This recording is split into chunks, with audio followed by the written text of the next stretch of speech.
Halkani waa shabakada warbaahinta JMN ee laanteeda af Soomaaliga. Wararka JMN waxaad kala socon kartaan barteena Facebooka iyo YouTube-ka.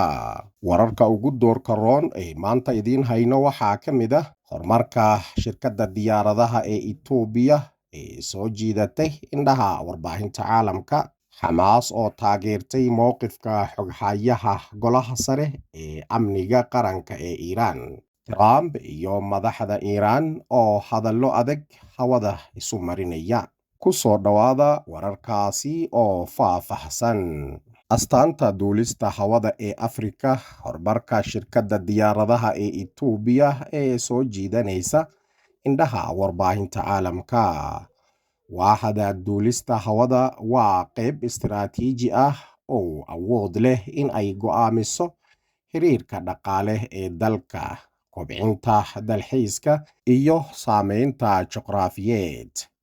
Waqti xaadirkan oo wadamo badan oo ku yaala qaaradda Afrika ay la kufaakacaya si ay u dhistaan shirkado diyaaradeed oo heer qaaradeed ah oo leh waddada ganacsiga ee saxda ah iyo qaab dhismeed meeleed oo xooggan, ayay guusha joogtada ah oo ay muujisay shirkadda diyaaradaha ee Itoobiya ay noqotay mid fiiro gaar ah oo ammaan weyn ka heshay dadweynaha iyo warbaahinta dunida oo dhan.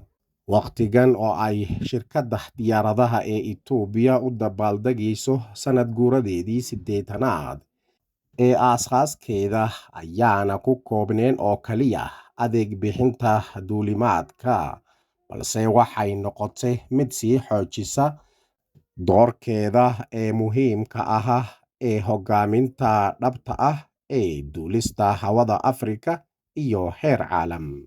Istiraatiijiyadda muddada dheer ee uu maamulka xirfadda leh iyo xundurta duulista hawada ee casriga ah ee ay habeysay awgeeda waxay waddanka ka dhigtay aaliyadda iyo buundada ugu weyn ee xiriirisa qaaradda iyo meel transit ah.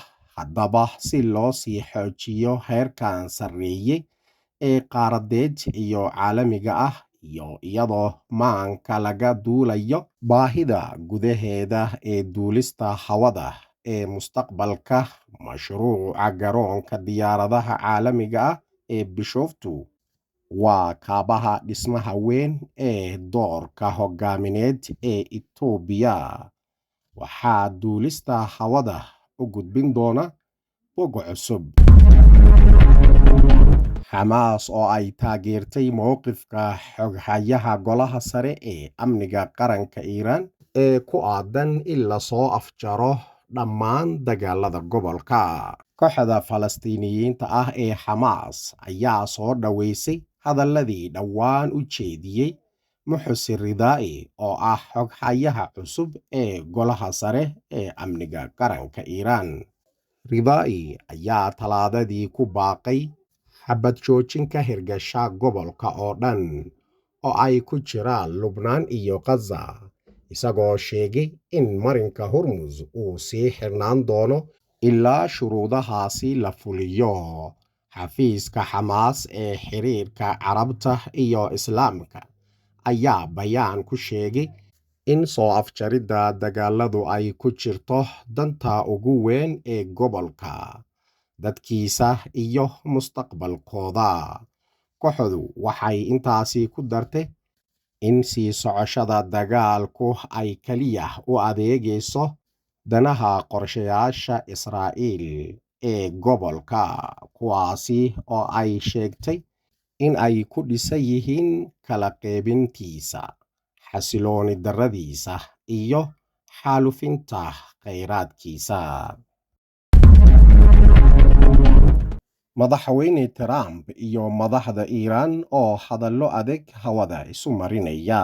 Taliyaha cusub ee ciidanka Basji ee Iiraan, Hussein Taib, ayaa sheegay in marinka Hormuz uu ku jiro gacanta Iiraan, wuxuuna yidhi dalkuna waa mid dhammaystiran, wuxuuna ku sii socda nabad iyo xasilooni hogaamiyaasha sare ee Iiraan Mujtaba Khamenei ayaa dhowaan Hussein Tayyib u magacaabay madaxa ciidanka Basji. Warbixinno soo baxday ayaa xaqiijinaysa in Tayyib uu mar kale qabtay hoggaanka Basji maalintii ka horreysay. Madaxweynaha Mareykanka Donald Trump ayaa qoraal ku daabacay bartiisa bulshada ee Truth Social ku sheegay in Mareykanku si buuxda gacanta ugu hayo marinka Hormuz. Sidaasi darteed, hadallada Tayyib iyo Trump waxay si toos ah iskugu khilaafayaan cidda gacanta ku haysa marinka Hormuz. Mareykanka oo Israa'iil ku dhaliilay sii joogitaanka ciidamadeeda ee Lubnaan. Mareykanka ayaa ku dhaleeceeyay Israa'iil oo ah xulafadiisa dhow, taasi oo ah tallaabo aan inta badan looga baran. Kadib markii wasiirka difaaca Israa'iil Katz uu ku adkaystay in ciidamadeeda Israa'iil sii joogi doonaan koonfurta Lubnaan. Wasaaradda arrimaha dibadda ee Mareykanka ayaa sheegtay in ay filayso in Israa'iil ay ixtiraamto shuruudaha heshiiska xabad joojinta, isla markaana ay ka baxdo goobihii lagu heshiiyey in ay ka baxdo. Katz ayaa hadalkan sheegay xilli uu booqasho ku tagay koonfurta Lubnaan, halkaasi oo xaqiijiyey in ciidamada Israa'iil ay weli sii wadaan duminta guryaha ku yaalan aaggaasi. Ra'iisul wasaaraha Lubnaan Nawaaf Salaam ayaa sheegay in tallaabada Israa'iil ee lagu duminayo guryaha ay jebinayso sharciga caalamiga ah ee heshiiska xabad joojinta, ayaa dhigaya in ciidamada Israa'iil ay ka baxaan goobaha ku yaalan koonfurta Lubnaan, halka ciidamada Lubnaan ay qaadaan mas'uuliyadda xakamaynta xubka Xisbullah.